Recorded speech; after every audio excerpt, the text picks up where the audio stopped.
Hi. So ఈరోజు మనం ఒక చాలా ఇంపార్టెంట్ టూల్ అంటే నార్మల్గా ఓసెంట్ ఇన్ఫర్మేషన్ గ్యాదరింగ్ రిలేటెడ్ మంచి టూల్ ఇది అనుకోవచ్చు. ఎందుకంటే సెర్లక్తో పోల్చుకుంటే ఇది కూడా ఒక చాలా బెటర్ టూల్. ఒక క్యాండిడేట్ నేమ్ టైప్ చేస్తే అన్ని వెబ్సైట్లోకి వెళ్ళి అంటే అన్ని సోషల్ మీడియాలో ఉన్న ప్రతి ఒక్క సోషల్ మీడియాలో సెర్చ్ చేసి ఆ క్యాండిడేట్ మనం టైప్ చేసిన క్యాండిడేట్ నేమ్తో ఎన్ని అకౌంట్లు అయితే క్రియేట్ అయి ఉన్నాయో ఆ అకౌంట్స్ లిస్ట్ మొత్తం మనకు చూపిస్తుంది. ఇది చాలా బెస్ట్ టూల్ అని అనుకోవచ్చు. సో ఒకసారి దీని వర్కింగ్ ప్రాసెస్ చెక్ చేద్దాము, ఇది ఎలా వర్క్ అవుతుంది.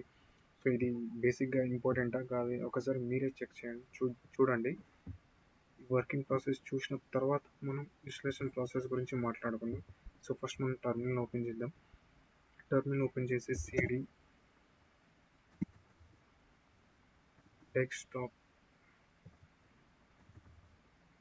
డెస్క్టాప్ అని ఎంటర్ చేయగానే ఎంటర్ చేస్తే మనం డెస్క్టాప్ ఎంటర్లో టర్మినల్ ఎంటర్ అయిపోతే ఎల్ఎస్ అని టైప్ చేసి ఇక్కడ కొన్ని ఉన్నాయి. సో మనకు కావాల్సింది బ్లాక్బర్డ్ సిడి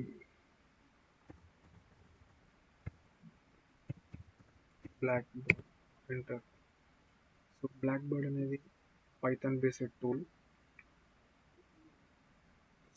ఇది మనకు వర్క్ అవ్వాలి, ఇది రన్ చేయాలి అనుకుంటే ఫస్ట్ మనం టైప్ చేయాల్సింది పైథాన్ 3 బ్లాక్బర్డ్ డాష్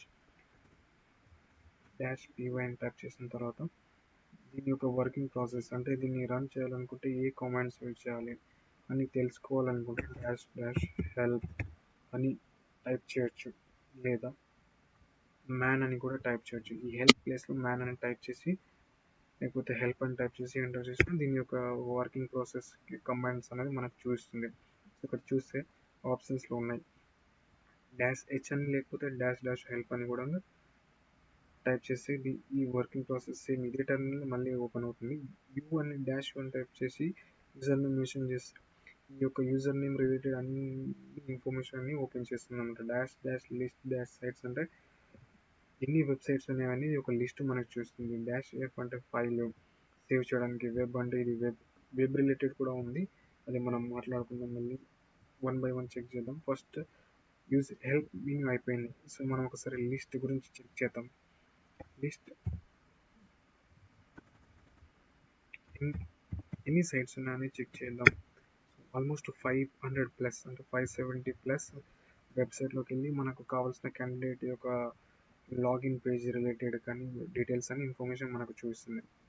సో మనకి ఇక్కడ చూస్తే ఆల్మోస్ట్ 575 వెబ్సైట్లోకి వెళ్ళి ఇన్ఫర్మేషన్ గ్యాదర్ చేయడం అంటే చిన్న విషయం కాదు. ఐ థింక్ ఇది చాలా మెచ్చుకోవాల్సిన విషయం కూడా అనుకోవచ్చు. సో మనం ఒకసారి లిస్ట్ చూసుకున్నాం కదా. ఇప్పుడు మనం ఒకసారి ఏదో ఒక నేమ్ సెర్చ్ చేసి చూద్దాం. ఇక్కడ మహేష్ బాబు అని యాక్టర్ పేరు సెర్చ్ చేద్దాం. చేసి చూద్దాం ఎన్ని అకౌంట్స్ ఓపెన్ అయి ఉన్నాయి ఈ పేరుతో. సో ఇక్కడ చూసుకుంటూ వెళ్తే ఎన్నో అకౌంట్స్ ఉన్నాయని మనకి ఆటోమేటిక్గా అనిపిస్తుంది. వర్డ్ప్రెస్, ట్విట్టర్, బ్లూలో ఉన్నాయి వెబ్సైట్స్ నేమ్, గ్రీన్ కలర్ ఉంది అంటే అది అకౌంట్ ఫౌండ్ అని, ఈ బ్రౌన్ కలర్లో ఉంది అంటే అది ఒక లింక్. ఆ లింక్ అని క్లిక్ చేస్తే మనకి డైరెక్ట్ ఆ క్యాండిడేట్ యొక్క యూఆర్ఎల్ లింక్లో మనల్ని తీసుకెళ్తుంది. ఇక్కడ చూస్తున్నాం కదా జెప్టోలోనే మహేష్ బాబు అనే పేరుతో కూడా జెప్టోలో ఒక అకౌంట్ క్రియేట్ అయ్యింది చూడండి. పెన్ టెస్టర్ అంటే తెలుసు కదా, పెనట్రేషన్ టెస్టింగ్. సో అది ఒక వెబ్ రిలేటెడ్ అంటే మీకు తెలిసే ఉంటుంది pentester.com అని. సో దానిలో కూడా మహేష్ బాబు అనే పేరుతో అకౌంట్ క్రియేట్ అయ్యి ఉంది. దీనిపైన క్లిక్ చేస్తే మనల్ని డైరెక్ట్ ఆ టర్మినల్లో తీసుకెళ్తుంది. ఇది అనేది ఆటోమేటిక్గా స్కేలర్ బేస్డ్ ఓకే అండి. వెబ్సైట్ డాష్ వెబ్ అని ఉంది, అదేంటి అని తెలుసుకోవాలనుకుందాం అనుకోండి. ఇదే యూని ప్లేస్లో యూని పెట్టకుండా డాష్ వెబ్ అని టైప్ చేస్తే మనకు ఇది ఒక ఐపీ ప్రొవైడ్ చేస్తుంది. ఇక్కడ చూడండి http టైప్ చేసి ఐపీ ఉంది 127.0.0.1 ఉందో ఇది పోర్ట్ నెంబర్ అనమాట.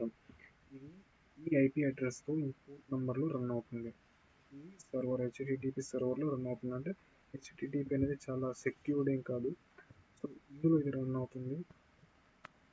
So open link right click చేయండి. రైట్ క్లిక్ చేసిన తర్వాత ఓపెన్ లింక్. సో మనల్ని ఇది డైరెక్ట్ వెబ్లోకి తీసుకెళ్తుంది.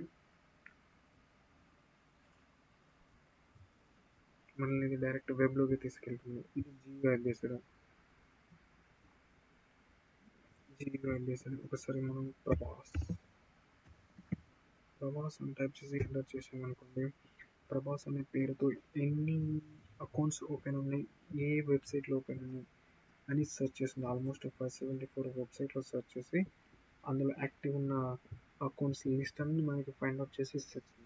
సో మనం వన్ బై వన్ క్యాండిడేట్ గురించి మనం సెర్చ్ చేయడం కంటే మీరు జస్ట్ ఒక క్యాండిడేట్ నేమ్ టైప్ చేసి ఆటోమేటిక్గా ఒక 10-15 సెకండ్స్లో ఒక లిస్ట్ అనేది మనకి తీసేస్తుంది. అంతే. కొంచెం టైం పడుతుంది వెబ్లో నాకు డీటెయిల్స్ తీసుకోవడానికి. ఓకేనా, ఇది బ్లాక్బర్డ్ యొక్క working process. So Blackbird working process అనేది మనకు తెలిసింది. సో ఇన్స్టలేషన్ ఎలా చేయాలి? ఇన్స్టలేషన్ ఈజీనా హార్డా? ఇన్స్టలేషన్ హార్డ్ ఏం కాదు, ఇన్స్టలేషన్ చాలా ఈజీ. ఇన్స్టలేషన్ చేయాలనుకుంటే జస్ట్ క్రోమ్లోకి వెళ్ళాలి. క్రోమ్లోకి వెళ్ళిన తర్వాత గీట్ హబ్ అని టైప్ చేసి బ్లాక్బర్డ్ అని టైప్ చేయండి. టైప్ చేసి ఎంటర్ చేస్తే మనకు ఫస్ట్ ఏదైతే లింక్ కనిపిస్తుందో దానిపైన క్లిక్ చేస్తే మనకు ఈ టెర్మినల్ ఓపెన్ అవుతుంది. ఇలా ఓపెన్ అవుతుంది కదా. ఇక్కడ ఈ పేరుతో ఏదైతే ఉందో ఇక్కడనే ఇందులోనే మీరు ఇన్స్టాల్ చేయండి. వేరే సైట్లోకి వెళ్ళి ఇన్స్టాల్ చేయకండి. ఇన్స్టాల్ చేస్తే మీకే రిస్క్. సో మీరు ఇన్స్టాల్ చేయాలనుకుంటే ఇక్కడ నుంచి కూడా మీరు కాపీ చేసుకోవచ్చు. కాపీ చేసి ఇన్స్టాల్ చేయొచ్చు. గిట్ క్లోన్ అని టైప్ చేసి ఇది యూఆర్ఎల్ లింక్ టైప్ చేసినా వచ్చేస్తుంది. లేదంటే ఇక్కడ కింద మనకు ఇన్స్టలేషన్ ప్రాసెస్ చూపిస్తున్నారు. సో క్లోన్ చేయడానికి వీళ్ళు ఆల్రెడీ కమాండ్ అనేది పెట్టారు.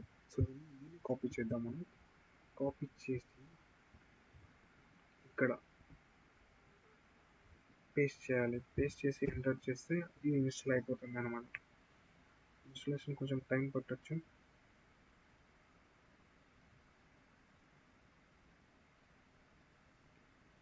2 minutes, ఎక్కువ టైం ఏం పట్టదు. సో 2 minutes కూడా కాదు, 5 secondsలో అయిపోతున్నట్టు. 1 2 3 ఓకే అయిపోయింది. సో ఇన్స్టాల్ అయిపోయింది. సో ఇన్స్టాల్ అయిపోయింది. ఏఎస్ అని టైప్ చేసి చెక్ చేద్దాం. ఏఎస్ అని టైప్ చేసి ఇక్కడ కొన్ని ఏంటేంటో ఉన్నాయి అనిపిస్తుంది కదా, ఏంటేంటో లేవండి. దీనిలో కావాల్సినవి రిక్వైర్మెంట్స్ కానీ ప్రొఫైల్ blackbird.py అని, data.json అని, requirement.txt అని ఇవన్నీ ఉన్నాయి కదా. ఇందులో మనకు నెక్స్ట్ ఏం చేయాలి, ఇందులో మనం రన్ చేయాలనుకుంటే దేన్ని తీసుకోవాలని కొంచెం కన్ఫ్యూజన్ ఉంది కదా. దానికంటే ఫస్ట్ ఒకసారి ఇది యాక్సెసిబుల్ అంటే ఒక టూల్ని యాక్సెస్ చేద్దాం. యాక్సెస్ చేయాలనుకుంటే రిక్వైర్మెంట్స్ అనేది మనం ఫుల్ఫిల్ చేయాలి. దీనికి ఈ టూల్ కావాల్సిన రిక్వైర్మెంట్స్ అనేది ఫుల్ఫిల్ చేయాలి. సో చెప్పాను కదా, బ్లాక్బర్డ్ అనేది Python related. So Python related అయినప్పుడు మనం పిప్ అని టైప్ చేయాలి. పిప్ ఇన్స్టాల్ ఆర్ రిక్వైర్మెంట్.txt అని టైప్ చేసి ఎంటర్ చేసి దీని యొక్క రిక్వైర్మెంట్స్ అనేది ఇన్స్టాల్ అయిపోయింది కదా. ఒకసారి క్లియర్ చేద్దాం. క్లియర్ చేసిన తర్వాత ఇది రన్ అవుతుందా లేదా ఒకసారి టైప్ చేసి చెక్ చేసి చూద్దాం.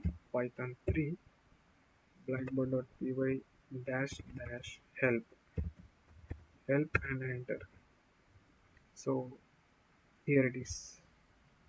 మనం బ్లాక్బర్డ్ టూల్ని సక్సెస్ఫుల్గా ఇన్స్టాల్ చేసాం. సో డాష్ అనే హెల్ప్ని కంపల్సరీ మనం ప్రతి ఒక్క టూల్ని యూజ్ చేసి ఆ టూల్లో ఏ ఆప్షన్స్ ఉన్నాయి అని ఇన్డెప్త్గా తెలుసుకోవడానికి యూజ్ అయ్యే ఒక చిన్న కమాండ్. హెల్ప్ అని టైప్ చేయొచ్చు, లేకపోతే మ్యాన్ అని కూడా టైప్ చేయొచ్చు. సో దీని యొక్క వర్కింగ్ రిపాజిటరీ ఆప్షన్స్ మనం ఓపెన్ చేయాలి. ఇందులో ఇంకా కొంచెం డెప్త్గా తెలుసుకోవాలి అనుకుంటే ఇందులో చెక్ చేసుకొని మనం ప్రాక్టీస్ చేయొచ్చు.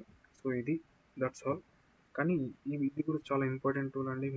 మనకు ఇన్ఫర్మేషన్ అనేది చాలా ఫాస్ట్గా అండ్ ఆల్మోస్ట్ అన్ని వెబ్సైట్లు ఇన్ఫర్మేషన్ గ్యాదర్ చేసి ఇస్తుంది. బట్ ఏంటంటే మీకు క్యాండిడేట్ నేమ్ పర్ఫెక్ట్గా తెలిసి ఉండాలి. మీరు ఏదైతే క్యాండిడేట్ నేమ్ అయితే టైప్ చేసి ఉంటారో అదే క్యాండిడేట్ నేమే ఉంటుంది. అండ్ ఇంకోటి ఏంటంటే క్యాండిడేట్ ఫేస్ కానీ ఇంకా ఏంటో కానీ మనకు తెలియదు. బట్ ఫస్ట్ ఆ సైట్ చూసి సైట్ పైన క్లిక్ చేసిన తర్వాత మనల్ని అప్పుడు డైరెక్ట్ ఆ వెబ్సైట్లోకి తీసుకెళ్తుంది. సో ఇది ఇందులో కొన్ని ప్రోస్ కూడా ఉన్నాయి, ఇందులో కొన్ని కాన్స్ కూడా ఉన్నాయి. బట్ కాన్స్ కంటే ప్రోస్ చాలా ఎక్కువ ఉన్నాయి. సో ఇది మీకు యూస్ఫుల్ 100లో 90% డెఫినెట్లీ వర్కబుల్. ఒకసారి దీన్ని కూడా ఒకసారి ప్రాక్టీస్ చేయండి బిగినర్స్ అయితే. ఓకే, నచ్చితే లైక్ చేయండి, నచ్చకపోతే డిస్లైక్ చేయండి. ఇంకా అసలు నచ్చకపోతే కామెంట్ చేసి తిట్టండి. I will improve myself. నేను కూడా నేర్చుకుంటున్నాను. Thank you.